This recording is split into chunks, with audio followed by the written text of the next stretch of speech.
अधिकारी आए और आकर के चले गए।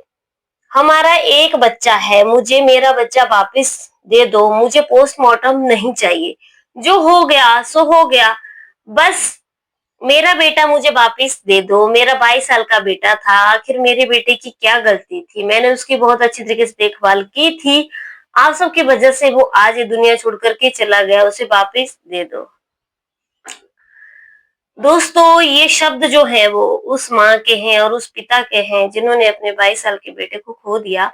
और भीड़ जो थी वो इतनी बेकाबू हो गई कि कुछ पता भी नहीं चला। हालांकि वो टीसी लेने के लिए अपने स्कूल गया हुआ था, लेकिन घर वापस नहीं आता है। ये एक माँ जो है वो सरकार से अपने शब्द कह रही है। तो ये किसकी कहानी है और ये कहाँ से है? तो दोस्तों, आप पूरा सुनना, तभी आपको पता चलेगा कि आखिरकार ये कहानी है कहाँ की। राधे राधे, नमस्कार। आप लोगों को मेरे यूट्यूब चैनल बहुत ज्यादा हार्दिक अभिनंदन है। दोस्तों, आप सब लोग कैसे हो? आई होप आप सब लोग बहुत ही अच्छे से होंगे, राजी खुशी से होंगे। और बता दें कि आज की कहानी जो है वो बहुत ही एक सच्ची घटना है, जिसने सबके दिल को जो है वो झकझोर करके रख दिया है। और आज की कहानी जो है वो बहुत बड़ी एक सीख देने वाली है। तो उम्मीद करती हूँ आप पूरी कहानी सुनना। आपको बता दें कि 4 जून को हमारे देश में जश्न का माहौल था। 4 जून 2025 की बात है कि रॉयल चैलेंजर्स बेंगलुरु, जिसको आरसीबी के नाम से जाना जाता है, कि ऐतिहासिक इंडियन प्रीमियर लीग जिन्होंने खिताब जीता। और जीतने के बाद जो है पूरे बेंगलुरु शहर में बुधवार 4 जून को जश्न का माहौल था, जिसका अंत बहुत सारे दुख के साथ हुआ।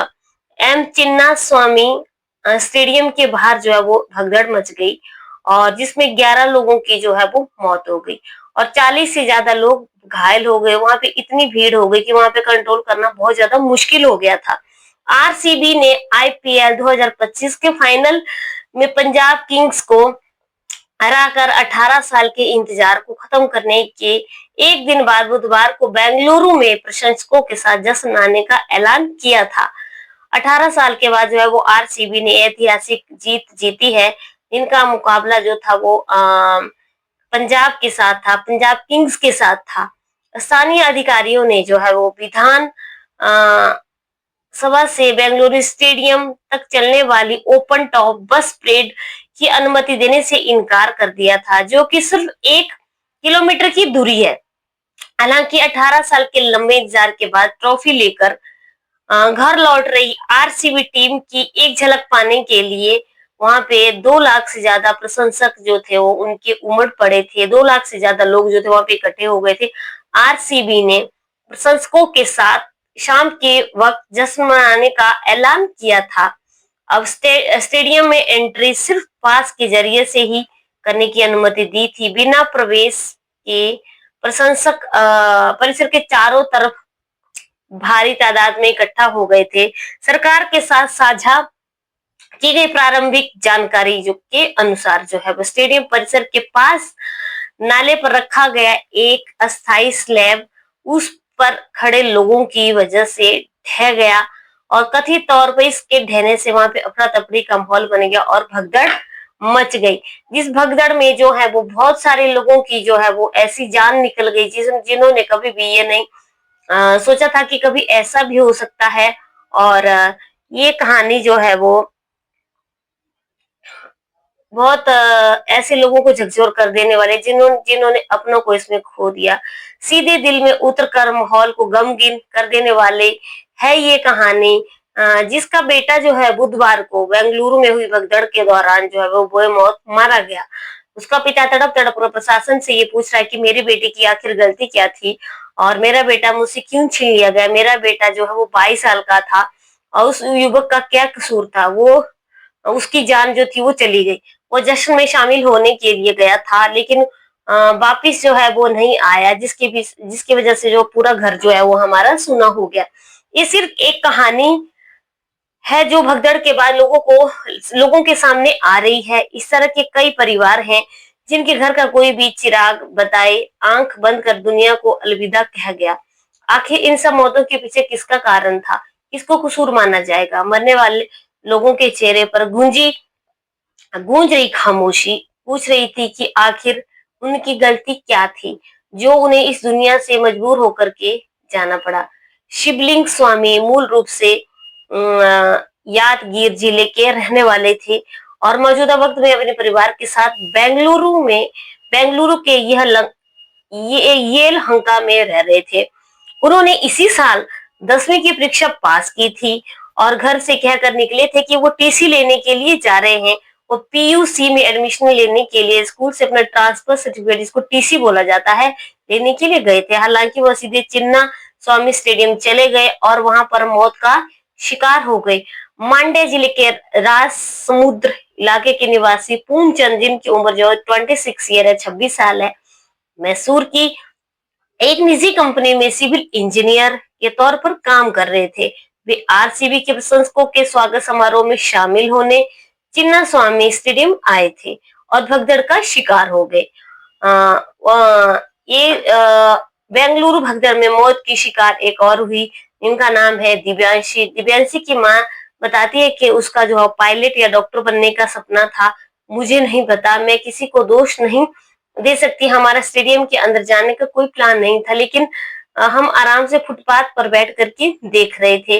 वह क्रिकेट को जो थी उनकी बेटी दिव्यांशी लेकर के बहुत ज्यादा अट्रैक्टिव थी, बहुत ज्यादा आकर्षित थी और वह आपको क्रिकेट खिलाड़ियों में विराट कोहली को देखना चाहती थी।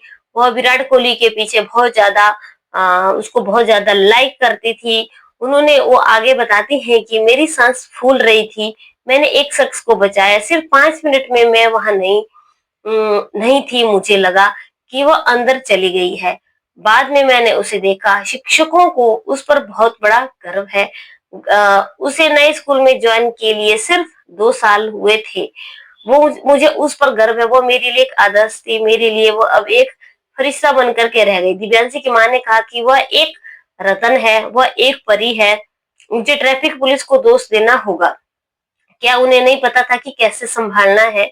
वहां बहुत ज्यादा पुलिस की तैनाती नहीं थी, कोई भी भीड़ को संभालने के लिए कोशिश नहीं कर रहा था और यह पागलपन था कि यह सब हो रहा था तो सरकार अंदर जश्न का माहौल मना रही थी। मानवता अंदर होनी चाहिए, हम इसे पैदा नहीं कर सकते हैं, मानवता अंदर होनी चाहिए। जिंदगी भर के लिए अब हम दुखी हो गए।